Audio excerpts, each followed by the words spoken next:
Everyone, welcome back to my video. आज की video में हम डिस्कस करने जा रहे हैं वैलिडिटी को।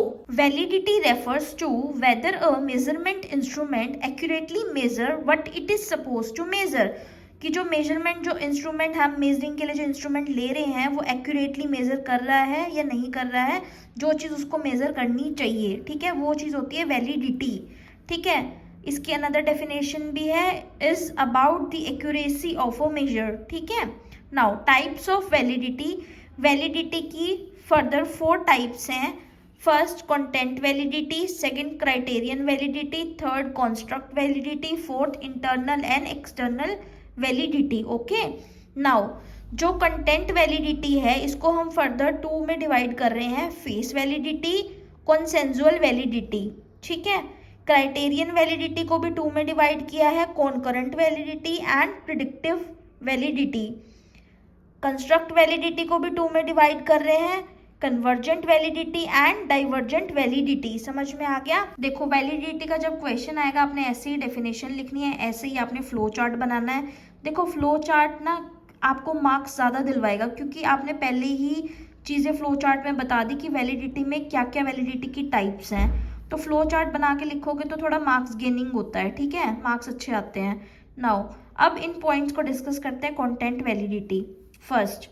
Content validity refers to the extent to which the instrument samples the types of factors और situation under study.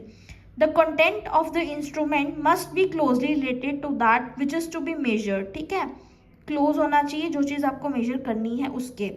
The universal content provides the framework and basis for formulating items that will adequately represent the content. Okay?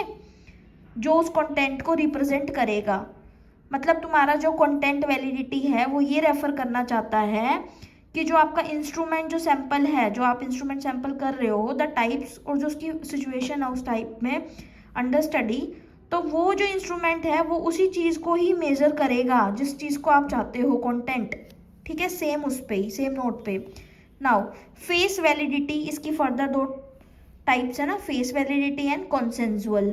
Now face validity refers to rudimentary types of validity that verifies basically that the instrument gives the appearance of measuring concepts in which the colleagues or subjects can give their opinion about the instrument। इसमें क्या होगा कि face validity में कि जो लोग इस instrument को यूज़ कर रहे हैं वो भी अपने मतलब बता पाएंगे, ओपिनियंस दे पाएंगे। ठीक है, नाउ कंसेंसुअल वैलिडिटी में it is a process by which a panel of experts जज द वैलिडिटी, मतलब बहुत सारे लोग जज करते हैं उस वैलिडिटी इंस्ट्रूमेंट की।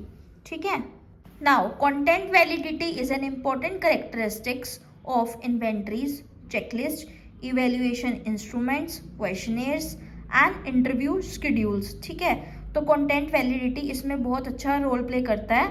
ठीक है, इन सब में, इन्वेंटरीज में, चेकलिस्ट में, इवेल्युएशन इंस्ट्रूमेंट्स में, क्वेश्चनेयर्स में एंड इंटरव्यू शेड्यूल्स में। नाउ सेकंड है क्राइटेरियन वैलिडिटी। ये सेकंड क्राइटेरियन वैलिडिटी आपने इसमें भी देखा होगा, ये रहा। ठीक है, सेकंड नंबर है क्राइटेरियन वैलिडिटी। ओके, तो समझते हैं क्राइटेरियन वैलिडिटी को। Criterion validity represents the relationship between one measure and other of the same phenomena. ठीक है, it indicates to what degree of the subjects perform on the measurement tool and the subjects actual behaviour is related. The criteria is usually second major which assess the same concept under study. 2 forms होते हैं इसके, concurrent validity and predictive validity, जो हमने यहाँ पे देखो इस chart में भी आपको दिख रहा होगा, concurrent validity and predictive validity.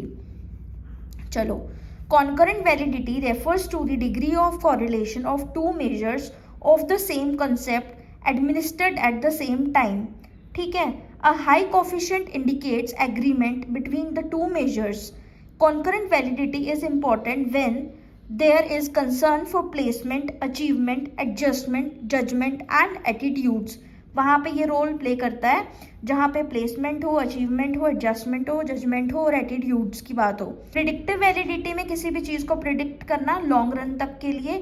Predictive validity refers to the degree of correlation between the measure of the concept and some future measure of the same concept. Because of the passage of time, the correlation coefficients are likely to be somewhat lower for predictive validation. Studies. Now third is construct validity, ये भी chart में ऊपर दिखा रखा है, मैं दिखाती हूँ इधर। थर्ड था ना कंस्ट्रक्ट वैलिडिटी, इसको फर्दर डिवाइड किया था दो में, convergent validity and divergent validity. तो चलो समझते हैं। Construct validity is based on the extent to which a test measure a theoretical construct और trait. It involves attempting to validate a body of theory underlying the measure and testing hypothesized relationship. The measure focus of construct validity is 1. The abstract concept that is being measured and its relationship with other concept. ठीक है, other concept के साथ भी उनका relationship. Construct validity समझ आया? Construct validity is based on the extent to which a test measure a theoretical construct, किसी test को मेजर करना है theoretical construct के लिए, और ट्रेट। ठीक है, इसमें क्या ये इन्वॉल्व करता है, वैलिडेट करता है किसी भी बॉडी ऑफ थ्योरी को अंडरलाइंग द मेजर, जो भी आपको टेस्ट करनी है हाइपोथेसिस उसको। नाउ ए, इसका पार्ट है convergent validity. It refers to a search for other measures of the construct when two और more tools that theoretically measure the same construct are identified. जब दो से ज़्यादा टूल मेजर कर रहे हो एक ही कंस्ट्रक्ट को, they are both administered to the same subject, a correlation analysis is performed. If the measures are positively correlated, convergent validity is said to be supported. ठीक है, अगर वो दोनों चीज़ें सपोर्ट कर रही होंगी तो convergent validity को, वो इसका मतलब वो टूल सपोर्ट करता है। Okay, divergent validity, it searches for the instrument that measures the opposite of the construct. It refers to the ability to differentiate the construct from others that may be similar. If the divergent measure is negatively related to other measures, validity of the measure is strengthened. ठीक है, ये इसका opposite है convergent का। A specific method of assessing convergent and divergent validity is multi-trait, multi-method approach. For example, anxiety could be measured by administering the state trait anxiety inventory, recording blood pressure readings, asking subjects about feelings, observing the subject's behavior. Okay, now last one is internal and external validity. The terms internal and external are applied to validity in experimental situation. The researcher of the course attempts to determine if the variable studied is actually the causal factor. Okay? External validity में further आप तीन में divide कर सकते हो, ecological validity, population validity, historical validity. तो अगर आपको ये टॉपिक समझ में आ गया हो तो प्लीज़ मेरी वीडियो को लाइक करें एंड कमेंट करें नीचे, और अगर मेरी वीडियो पे नए हो तो प्लीज़ मेरी वीडियो को सब्सक्राइब करना मत भूलना ऐसे इन्फॉर्मेशनल कंटेंट के लिए।